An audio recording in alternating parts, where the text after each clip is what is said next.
जय हिंद दोस्तों, this is Diksha this side and welcome to my channel learn and flourish. तो हम क्लास 6 हिस्ट्री एनसीईआर की सीरीज़ कर रहे थे और आज ये चैप्टर फर्स्ट का लास्ट पार्ट है। आज हमारा डिस्कशन फिनिश हो जाएगा। तो हमने प्रीवियस वीडियो में क्या पढ़ा था कि इंस्क्रिप्शंस क्या होते हैं, ठीक है। तो आप वीडियोज़ नहीं देखी हो तो जाके देख लीजिए। आज हम स्टडी करेंगे कि जो इंस्क्रिप्शन का एक एग्जाम्पल दिया हुआ है, तो ये कहाँ का इंस्क्रिप्शन है। ये इंस्क्रिप्शन हमें मिला था, मतलब आर्कियोलॉजिस्ट को मिला था। कहाँ से मिला था? कांधार से मिला था। कब मिला था? 2250 साल पहले मिला था, ठीक है। देखिए, ये इंस्क्रिप्शन मिला था 2250 साल पहले। और कहाँ से मिला था? ये मिला था हमें कांधार से, ठीक है। वर्क नहीं कर रहा, ये कांधार से मिला था, ठीक है। प्रेजेंट डे में क्वेश्चन पूछ सकता है कि कांधार कौन से स्टेट में, कौन से कंट्री में लाई करता है, तो हमें पता होना चाहिए अफ़गानिस्तान में लाई करता है, ठीक है। अब ये इंस्क्रिप्शन किसके ऑर्डर्स पे बना था? तो ये इंस्क्रिप्शन बना था, रूलर थे अशोका, हमको सबको पता है। तो अशोका के ऑर्डर पे ये इंस्क्रिप्शन बना था। देखिए, जब भी कोई चीज़ लिखी जाती है तो हमें उसके लिए क्या ज़रूरत पड़ती है? हमें उसके लिए स्क्रिप्ट की ज़रूरत होती है। स्क्रिप्ट क्या होती है? स्क्रिप्ट मतलब कुछ वर्ड, मतलब कुछ शब्द होते हैं या फिर कुछ साइन, मतलब कुछ चिन्ह हो सकते हैं। तो उससे क्या बनती है? स्क्रिप्ट बनती है। और उसी लिखी हुई चीज़ को जब हम बोलते हैं तो उसके लिए हमें किसकी ज़रूरत होती है? उसके लिए हमें लैंग्वेज की ज़रूरत होती है। तो ये डिफ्रेंशिएशन आपको पता होना चाहिए। when we read something we need a language, and when we write something we need a script. Fine. तो अब ये जो इंस्क्रिप्शन लिखा गया था, तो इसमें भी तो किसी लैंग्वेज, किसी स्क्रिप्ट का यूज़ हुआ होगा। अब मान लीजिए कि इंडिया में कोई भी चीज़, कोई मैनिफेस्टो या कुछ भी जारी होता है, तो क्या वो चाइनीज़, जापानीज़, कैलियन लैंग्वेज में होगा? Obviously not. उस लैंग्वेज में होगा जो हमारे इंडियंस समझते हैं। तो उसी तरह ये इंस्क्रिप्शन भी उसी लैंग्वेज, उसी स्क्रिप्ट में लिखा गया जिस स्क्रिप्ट को वहाँ के लोकल लोग समझें। तो लिखा गया था दो लैंग्वेजेस में, दो स्क्रिप्ट्स में। देखिए, कौन सी स्क्रिप्ट थी वो? ग्रीक और अरामिक। एंड टॉप पे हुई थी ग्रीक और बिलो यूज़ किया गया इसको अरामिक। मतलब कि अगर हम इसके दो पार्ट कर लें तो टॉप पे कह सकते हैं कि ग्रीक स्क्रिप्ट यूज़ हुई है और बिलो यूज़ हुई है अरामिक, ठीक है। तो हमें कुछ चीज़ें याद रखनी है कि जो इंस्क्रिप्शन कांधार से मिला है वो किस रूलर के ऑर्डर्स पे लिखा गया है, किस रूलर के ऑर्डर्स पे बनाया गया है? तो वो अशोका के ऑर्डर पे बनाया गया है। और कांधार प्रेजेंट डे में अफ़गानिस्तान में लाई करता है। और इसमें दो स्क्रिप्ट का यूज़ हुआ है, Greek and Aramaic. Green top पे और अरामिक बिलो। फाइन, ये कुछ चीज़ें थी। अब आगे यहाँ पे ये लिखा है कि there were many other things that were made and used in the past. मतलब और भी बहुत सारी चीज़ें थी जो पास्ट में लोगों के द्वारा बनाई गई और उनका यूज़ किया गया। Those who study these objects are called archaeologists. और जो इन ऑब्जेक्ट्स को स्टडी करते हैं उनको क्या बोलते हैं? आर्कियोलॉजिस्ट बोलते हैं। देखिए, क्या बोलते हैं? आर्कियोलॉजिस्ट बोलते हैं। पूछ सकता है आर्कियोलॉजिस्ट किसे कहते हैं? तो जो भी अर्ली मैन के द्वारा जो भी, मतलब कि पुरानी जो भी चीज़ें बनाई जाती थी, यूज़ की जाती थी, उनका जो स्टडी करता है, उनसे जो कोई एक निष्कर्ष, एक कंक्लूजन निकालते हैं, इनको क्या बोलते हैं? उनको आर्कियोलॉजिस्ट बोलते हैं। और वो क्यों स्टडी करते थे? To know about the past, ठीक है। और उन्होंने क्या क्या चीज़ें स्टडी की वहाँ पे, ये हम देखेंगे। They study the remains of buildings made of stone and brick. Obviously अब जो बिल्डिंग हज़ारों साल पहले बनी थी वो एज इट इज़ बनी तो रहेगी नहीं कि हम जाके उसको स्टडी करके करें। उसके कुछ रिमेन्स बचे होंगे, ठीक है। वो जिन ब्रिक्स का यूज़ करके बनाई गई होंगी, तो उन्हीं स्टोन और ब्रिक्स के फॉर्म में उसके रिमेन्स बचे होंगे। तो आर्कियोलॉजिस्ट उन्हीं को स्टडी करते हैं।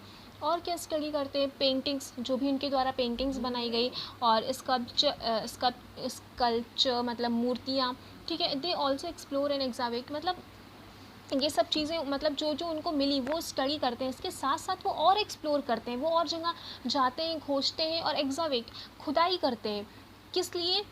बहुत सारे टूल्स को निकालने के लिए, वेपन्स को फाइंड आउट करने के लिए, पॉट्स को, पैन्स को, ऑर्नामेंट्स को, ठीक है। ऑर्नामेंट्स को लास्ट में क्या है? Just a minute.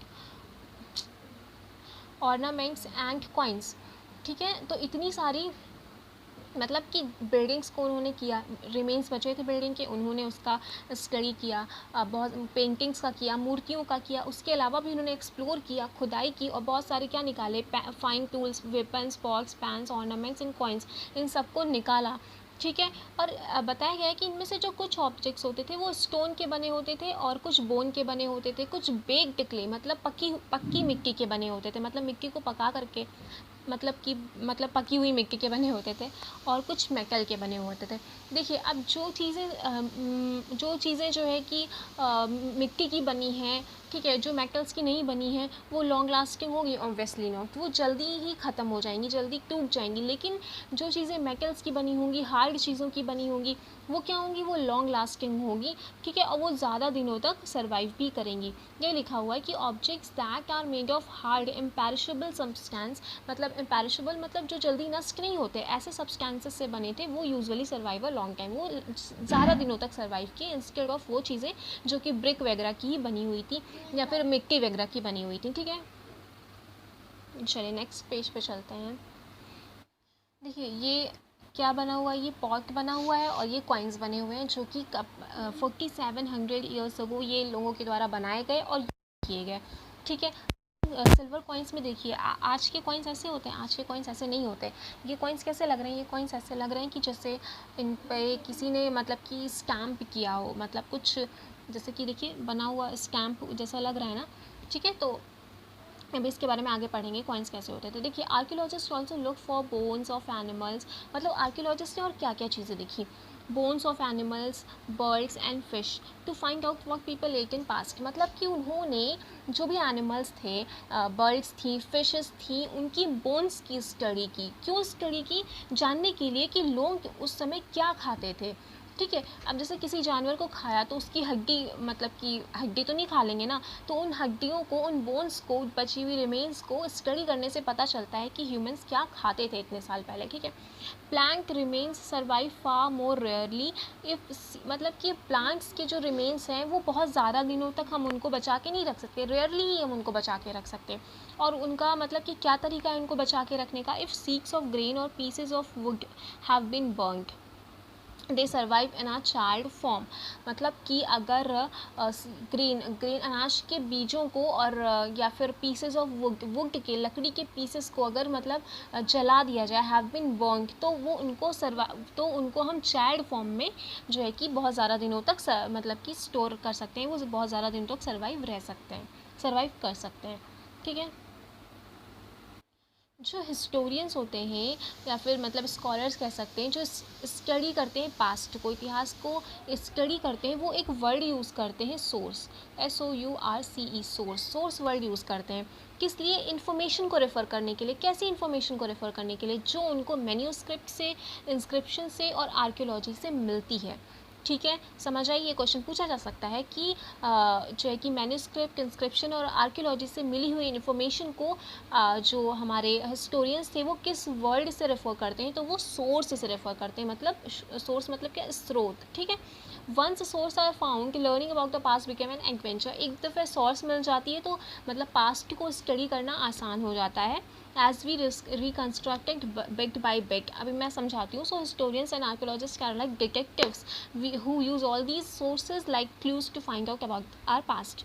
देखिए जो हमने देखा होगा, डिटेक्टिव से मुझे याद है करंदर डिटेक्टिव, बहुत पहले एक दूरदर्शन पे सीरियल आया करता था, ठीक है, आपको याद होगा। और रिसेंटली मैं बात करूं, अगर आपने वो नहीं देखा तो CID तो सबने देखा होगा। तो CID में क्या होता है? CID में मान लीजिए कोई भी केस है, कोई भी क्रिमिनल केस है, तो उसमें वो लोग जाते हैं पहले स्टडी करने, वहाँ की जहाँ पे भी कुछ क्राइम हुआ होता है उस प्लेस की स्टडी करते हैं, वहाँ से कुछ फाइंड आउट करते हैं, तो वो उनके लिए क्या हो गया? वो उनके लिए सोर्स हो गया, ठीक है। उसके बाद कहीं और पता लगाने गए, ये करने गए, तो दूसरा सोर्स मिला, फिर तीसरा सोर्स मिला, तो इस तरह बिट बाय बिट, एक एक मतलब हर एक सोर्स का बिट बाय बिट स्टेप पे यूज़ करते हुए वो अपने कंक्लूजन तक पहुंचते हैं। ये सारे उनके लिए क्या हैं? ये सारे सोर्स हैं, एज अ क्लूज़ हैं। इन सब क्लूज़ का यूज़ करके वो अपने क्रिमिनल तक पहुंचते हैं।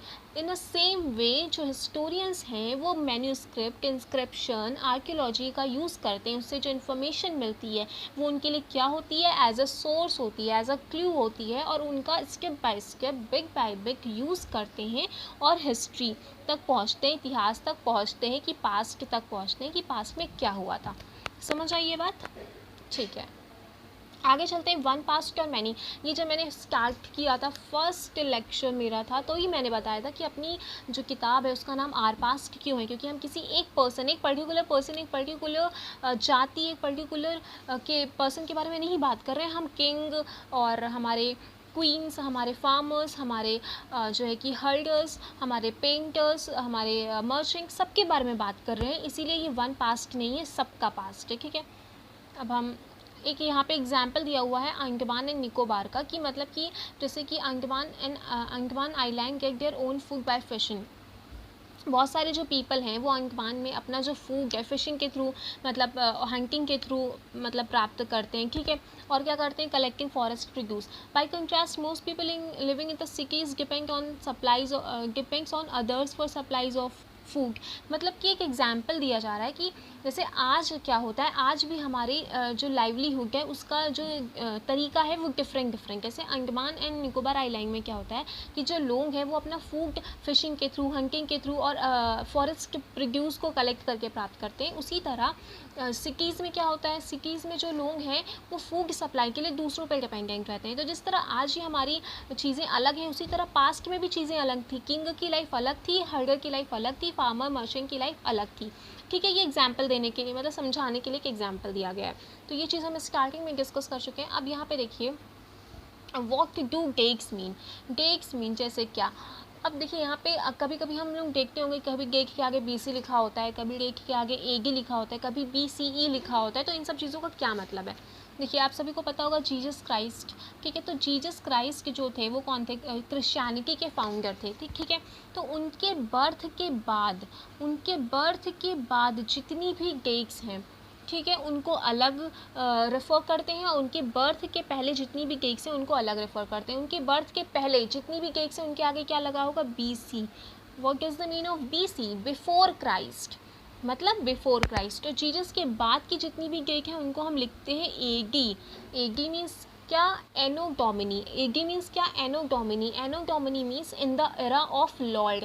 इन विच लॉर्ड, किस लॉर्ड की बात कर रहे हैं, जीसस क्राइस्ट की बात कर रहे हैं। तो AD anno Duminy in the year of lord. देखिए अगर हम बात करें, बोलें 2000, ठीक है, 2000 लिखा हुआ है, इसके आगे BC वगैरह कुछ नहीं लिखा है, केवल 2000 लिखा है, तो हम क्या समझेंगे कि जीसस क्राइस्ट के जन्म के 2000 साल बाद, ठीक है। तो AD मीन्स क्या, Anno Duminy in the year of Lord, in the year of which Lord, Jesus Christ. BC means before Christ, मतलब जीसस के जन्म के पहले, ठीक है। तो जितनी भी डेट्स हैं वो एक हम जो है कि उसका एक बेस मान के चलते हैं, वो है जीसस क्राइस्ट का बर्थ। तो जीसस क्राइस्ट के बर्थ की बाद वाली डेट, जीसस क्राइस्ट के बर्थ की पहले वाली डेट मतलब BC।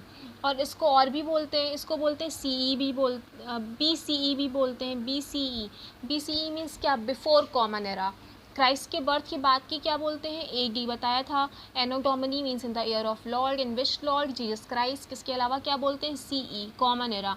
This is BCE before common era, this is CE common era, ठीक है। तो ये कुछ टर्म्स हैं जो आपको रिमेंबर रहनी चाहिए, मे भी इनके फुल फॉर्म पूछ ले और या कुछ पूछ ले, ठीक है। तो और जो चीज़ें रह जा रही हैं एक बार देख लेते हैं, कुछ और वो टर्म्स तो नहीं रह रहे हैं। बिफोर प्रेजेंट, BP भी एक यूज़ करते हैं। BP मीन्स क्या, बिफोर प्रेजेंट, ठीक है। तो ये सारे कुछ टर्म्स थे जिनको हम यूज़ करते हैं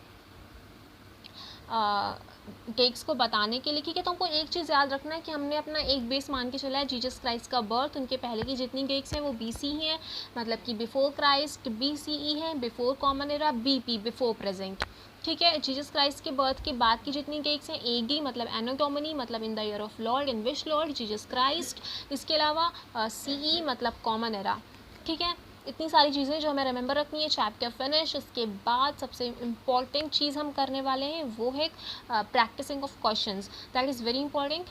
अगर आप क्लास 6 के स्टूडेंट हैं तो भी, और अगर आप CTET प्रिपेयर कर रहे हैं तभी। हाँ, एक चीज़ मैं मेंशन करना भूल गई कि CTET वालों के लिए तो ये हेल्पफुल है ही है, सबसे ज़्यादा हेल्पफुल है जो बच्चे क्लास 6 में स्टडी कर रहे हैं and they can not join there schools because of the COVID-19. So you can study through my videos, and these videos are very helpful if you are preparing for your test or your exams. I'm explaining everything in a very detailed form, so you can take help from my videos, okay.